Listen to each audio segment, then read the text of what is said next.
The golden stories में आपका स्वागत है। आइए सुनते हैं विशंबरनाथ शर्मा कौशिक की लिखी कहानी अशिक्षित का हृदय। बूढ़ा मनोहर सिंह विनीत भाव से बोला, सरकार, अभी तो मेरे पास रुपए हैं नहीं, होते तो दे देता। ऋण का पाप तो देने ही से कटेगा। फिर आपके रुपए को कोई जोखिम नहीं सरकार। मेरा नीम का पेड़ गिरवी धरा हुआ है। वे पेड़ कुछ ना होगा तो 25-30 रुपए का होगा। इतना पुराना पेड़ गांव भर में दूसरा नहीं है सरकार। ठाकुर शिवपाल सिंह बोले, 1.5 साल का ब्याज मिलाकर कुल 25 रुपए होते हैं। यह रुपया अदा कर दो, नहीं तो हम तुम्हारा पेड़ कटवा लेंगे। मनोहर सिंह कुछ घबरा कर बोला, अरे सरकार, ऐसा अंधेर ना कीजिएगा, पेड़ ना कटवाइएगा। रुपए मैं दे ही दूंगा। यदि ना भी दें तो पेड़ आपका हो जाएगा। पर मेरे ऊपर इतनी दया कीजिएगा कि उसे कटवाइएगा नहीं। ठाकुर शिवपाल सिंह मुस्कुराकर बोले, मनोहर, तुम सठिया गए हो, तभी तो ऐसी उल जलूल बातें करते हो। भला जो पेड़ कटवाया न जाएगा तो हमारे रुपए कैसे निकलेंगे? मनोहर सिंह, अन्नदाता, आपके रुपए जो जहां तक होगा मैं दे ही दूंगा। ठाकुर, अच्छा, अब ठीक ठीक बताओ कि रुपया कब तक दे दोगे? मनोहर सिंह कुछ देर सोचकर बोला, 1 सप्ताह में दे दूंगा सरकार। ठाकुर, अच्छा, स्वीकार है। 1 सप्ताह में अवश्य दे देना, नहीं तो पेड़ हमारा हो जाएगा। हमारी जो इच्छा होगी वह करेंगे, चाहे कटवाएंगे चाहे रखेंगे। मनोहर, और चाहे जो कीजिएगा उसे कटवाइएगा नहीं, इतनी आपसे प्रार्थना है सरकार। ठाकुर, खैर, हमारा जो जी चाहेगा करेंगे, तुम्हें फिर कुछ कहने का अधिकार नहीं रहेगा। मनोहर सिंह की आयु 55 वर्ष के लगभग है।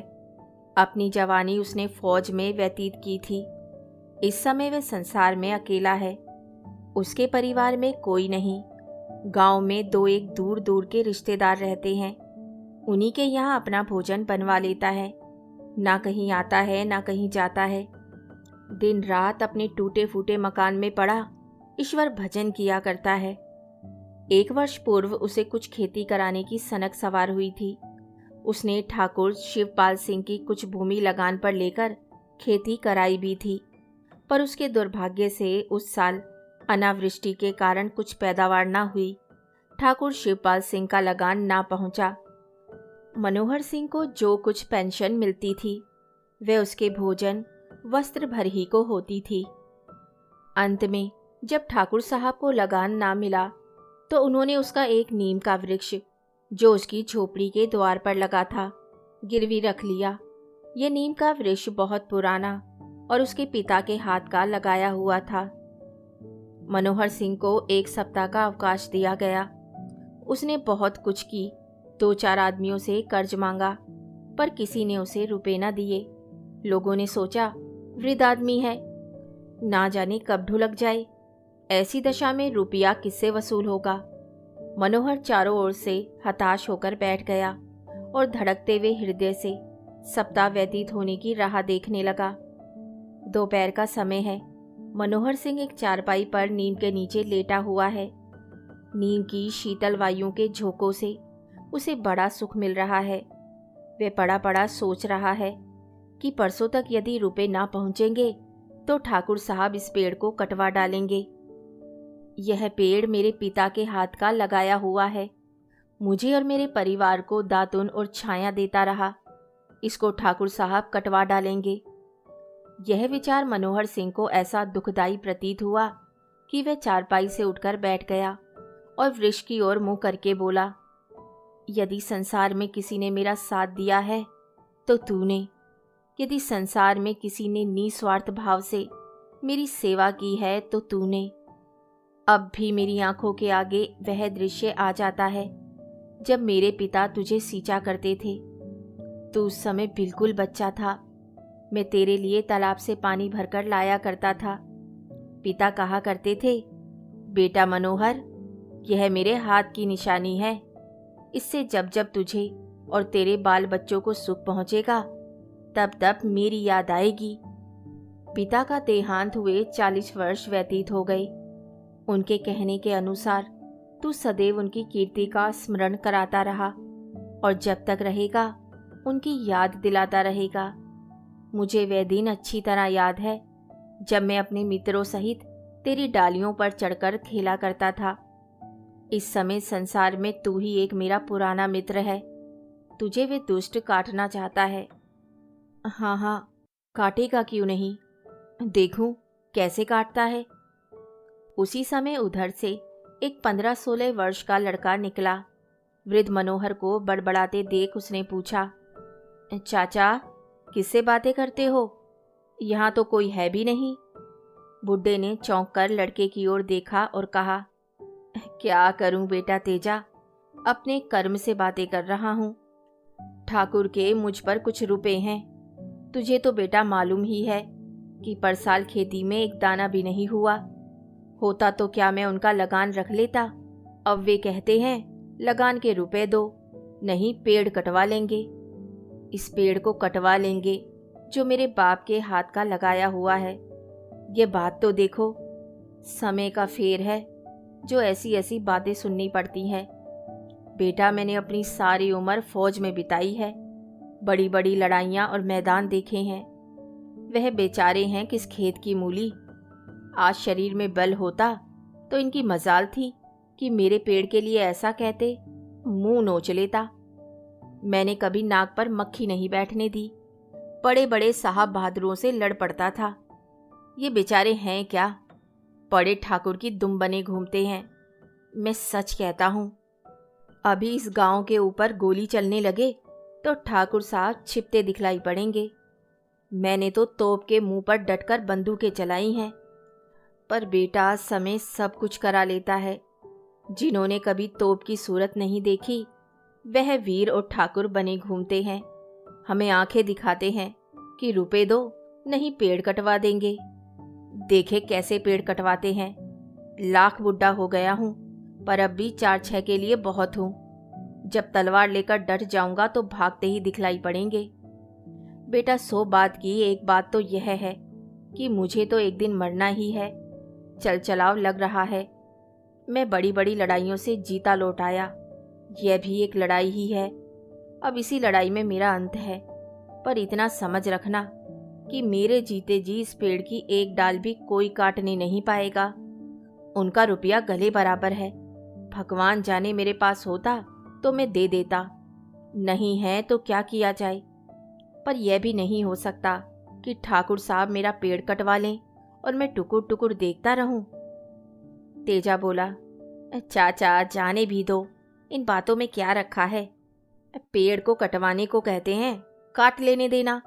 इस पेड़ में तुम्हारा रखा ही क्या है। पेड़ तो नित्य ही कटा करते हैं।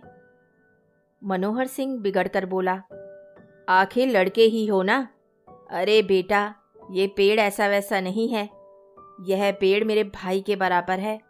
मैं इसे अपना सगा भाई समझता हूँ। यह मेरे पिता के हाथ का लगाया हुआ है और किसी के हाथ का नहीं। जब मैं तुमसे भी छोटा था तब से इसका मेरा साथ है। मैं बरसों इस पर खेला हूँ, बरसों इसकी मीठी मीठी निम्बोलियाँ खाई हैं। इसकी दातुन आज तक करता हूँ।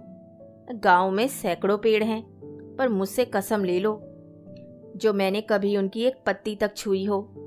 जब मेरे घर में आप ही इतना बड़ा पेड़ खड़ा हुआ हो तब मुझे दूसरे पेड़ को हाथ लगाने की क्या पड़ी है। दूसरे मुझे किसी और पेड़ की दातुन अच्छी नहीं लगती। तेजा बोला, चाचा बिना रुपये दिए तो ये पेड़ बच नहीं सकता। मनोहर सिंह, बेटा ईश्वर जानता है, मेरे पास रुपए होते तो मैं आज ही दे देता, पर क्या करूं, लाचार हूं। मेरे घर में ऐसी कोई चीज भी नहीं बची जो बेचकर दे दूं। मुझे आज इस बात का बड़ा दुख है। गांव भर में घूम आया, किसी ने उधार ना दिए। क्या करूं बेटा तेजा। सच जानना, जो ये पेड़ कट जाएगा तो मुझे बड़ा दुख होगा। मेरा बुढ़ापा बिगड़ जाएगा। अभी तक मुझे कोई दुख ना था, खाता था, ईश्वर भजन करता था, पर अब घोर दुख हो जाएगा। ये कहकर वृद्ध मनोहर सिंह ने आंखों में आंसू भर लिए। तेजा वृद्ध मनोहर सिंह का कष्ट सुनकर बड़ा दुखी हुआ। तेजा गांव के एक प्रतिष्ठित किसान का बेटा था। उसका पिता 150-200 बीघे भूमि पर खेती करता था। मनोहर सिंह को तेजा चाचा कहा करता था। तेजा ने कहा, चाचा, बापू से ये हाल कहा है? मनोहर, अरे बेटा, सबसे कह चुका। तेरा बापू तो अब बड़ा आदमी हो गया है, वे मेरे जैसे गरीबों की बात क्यों सुनने लगा? एक जमाना था जब वे दिन दिन भर मेरे द्वार पर पड़ा रहता था। घर में लड़ाई होती थी तो मेरे ही यहाँ भाग आता था और 2-2, 3-3 दिन तक रहता था। वही तुम्हारा बापू अब सीधे बात नहीं करता। इसी से कहता हूँ, समय की बात है बेटा, समय की। तेजा ने पूछा, कितने रुपए देने से पेड़ बच सकता है? मनोहर, 25 रुपए देने पड़ेंगे। तेजा, 25 रुपए तो बहुत हैं चाचा। मनोहर, पास नहीं है तो बहुत ही हैं, होते तो थोड़े थे। तेजा, 10-5 रुपए की बात होती तो मैं ही कहीं से ला देता। मनोहर, बेटा, भगवान तुम्हें चिरंजीव रखे। तूने एक बात तो कही। गांव वालों ने तो इतना भी नहीं कहा। खैर, देखा जाएगा, पर इतना तू याद रखना कि मेरे जीते जी इस पेड़ को कोई हाथ नहीं लगाने पाएगा। 1 सप्ताह बीत गया। आज 8वां दिन है। मनोहर सिंह रुपयों का प्रबंध नहीं कर सका। वह समझ गया कि अब पेड़ का बचना कठिन है, पर साथ ही वह यह भी निश्चय कर चुका था कि उसके जीते जी कोई उसको काट नहीं सकता। उसने अपनी तलवार भी निकाल ली और साफ करके रख ली थी। अब वह हर समय पेड़ के नीचे ही पड़ा रहता था, तलवार सिरहाने रखी रहती। 8वें दिन दोपहर के समय शिवपाल सिंह ने मनोहर सिंह को बुलवाया। मनोहर सिंह तलवार बगल में दाबे अकड़ता हुआ ठाकुर साहब के सामने पहुंचा। ठाकुर और उसके आसपास बैठे हुए लोग बुड्ढे की इस सज धज पर मुस्कुराए। शिवपाल सिंह ने कहा, सुनते हो मनोहर सिंह, 1 सप्ताह बीत गया, अब पेड़ हमारा हो गया। आज हम उसकी कटाई शुरू कराते हैं। मनोहर, आपको अधिकार है। मुझे रुपया मिलता तो दे ही देता, और अब भी यदि मिल जाएगा तो दे दूंगा। मेरी नियत में बेईमानी नहीं है। मैं फौज में रहा हूं, फौज में बेईमानी का नाम नहीं जानता। शिवपाल, भाई, अब हम उसे कटवा लेना। मनोहर, यह मैं कैसे कहूं? आपका जो जी चाहे कीजिए। ये कहकर मनोहर सिंह उसी प्रकार अकड़ता हुआ ठाकुर के सामने चला आया और अपने पेड़ के नीचे चारपाई पर आकर बैठ गया। दोपहर ढलने पर 4-5 आदमी कुल्हाड़ियां लेकर आते दिखाई पड़े। मनोहर झट मयान से तलवार निकालकर डटकर खड़ा हो गया और ललकार कर बोला, संभल कर आगे बढ़ना। जो किसी ने भी पेड़ में कुल्हाड़ी लगाई तो उसकी और अपनी जान एक कर दूंगा। मजदूर बुड्ढे की ललकार सुन और तलवार देखकर भाग खड़े हुए। जब शिवपाल सिंह को यह बात मालूम हुई तब पहले तो वे बहुत हंसे, परंतु पीछे कुछ सोचकर उनका चेहरा क्रोध से लाल हो गया। वह बोले, इस बुड्ढे की शामत आई है।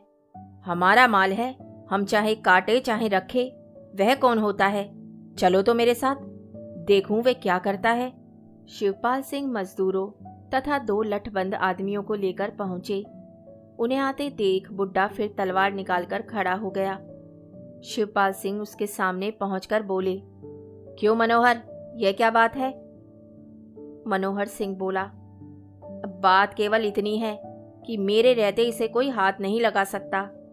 यह मैं जानता हूं कि अब पेड़ आपका है, मगर यह होने पर भी मैं इसे कटता हुआ नहीं देख सकता। शिवपाल, पर हम तो इसे कटवाए बिना ना मानेंगे।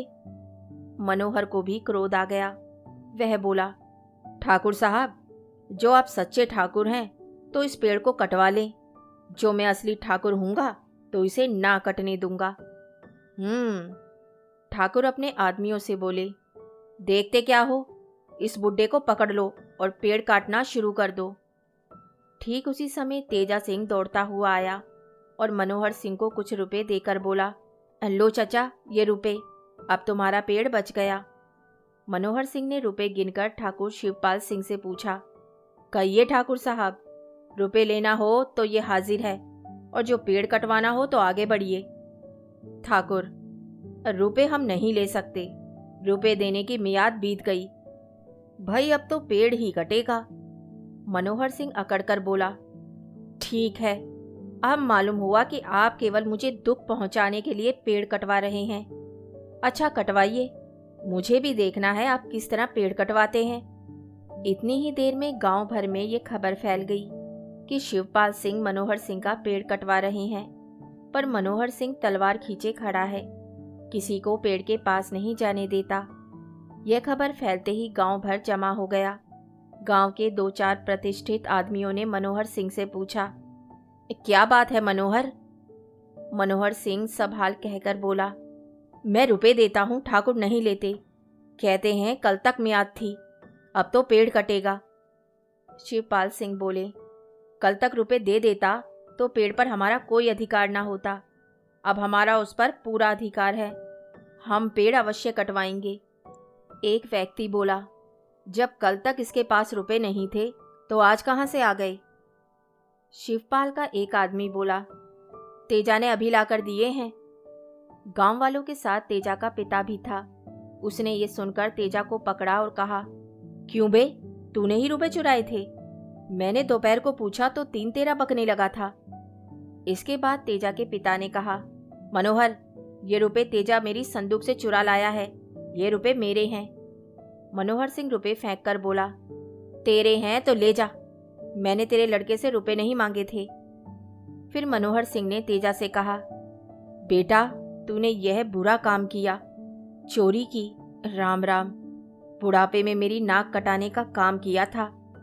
ये लोग समझेंगे मैंने ही चुराने के लिए तुझसे कहा होगा।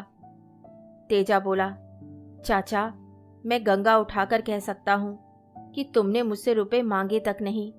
चुराने के लिए कहना तो बड़ी दूर की बात है। शिवपाल सिंह ने हंसकर कहा, क्यों मनोहर, अब रुपए कहाँ है? लाओ, रुपए ही लाओ। मैं रुपए लेने को तैयार हूँ। अब या तो अभी रुपए दे दो या सामने से हट जाओ, झगड़ा करने से कोई लाभ नहीं होगा। मनोहर सिंह बोला, ठाकुर साहब, इन तानों से क्या फायदा? रुपए मेरे पास नहीं है, लेकिन पेड़ में काटने नहीं दूंगा। शिवपाल सिंह उपस्थित लोगों से बोले, आप लोग इस बात को देखिए और न्याय कीजिए। मियाद कल तक की थी, मैं आज भी रुपए लेने को तैयार हूँ। अब मेरा अपराध नहीं, यह बुड्ढा व्यर्थ झगड़ा कर रहा है। तेजा सिंह ये सुनते ही आगे बढ़ा और अपनी उंगली से सोने की अंगूठी उतारकर शिवपाल सिंह से बोला, ठाकुर साहब, यह अंगूठी 1 तोले की है, आपके रुपए इससे निकल आवेंगे। आप ये अंगूठी ले जाइए। इस अंगूठी पर बापू का कोई अधिकार नहीं। यह अंगूठी मुझे मेरी नानी ने दी थी। सब लोग लड़के की बात सुनकर दंग हो गए।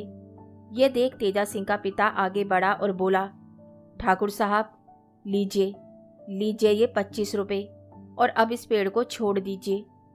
आप अभी कह चुके हैं कि रुपए मिल जाए तो पेड़ छोड़ देंगे, अतएव अपने वचन का पालन कीजिए। ठाकुर साहब के चेहरे का रंग उड़ गया। उन्हें विश्वास हो गया था कि मनोहर सिंह को रुपए मिलना असंभव है। इसी से उन्होंने केवल अपनी उदारता दिखाने के लिए रुपए लेना स्वीकार किया था। अब वे कुछ ना कह सके, कारण उन्होंने 25-30 आदमियों के सामने रुपए लेना स्वीकार कर लिया था। वे रुपए लेकर चुपचाप चले गए। ठाकुर साहब के चले जाने के बाद मनोहर सिंह ने तेजा सिंह को बुलाकर छाती से लगाया और कहा, बेटा, इस पेड़ को तूने ही बचाया, अतएव मैं तुझी को ये पेड़ देता हूँ। मुझे विश्वास हो गया है कि मेरे पीछे तू इस पेड़ की पूरी रक्षा कर सकेगा। तेजा से ये कहकर उपस्थित लोगों से कहा, भाइयों, मैं तुम सबके सामने ये पेड़ तेजा सिंह को देता हूँ। तेजा को छोड़कर इस पर किसी का कोई अधिकार ना रहेगा। फिर तलवार मयान में रखते हुए आप ही आप कहा, पर मेरे जीते जी कोई पेड़ में हाथ नहीं लगा सकता।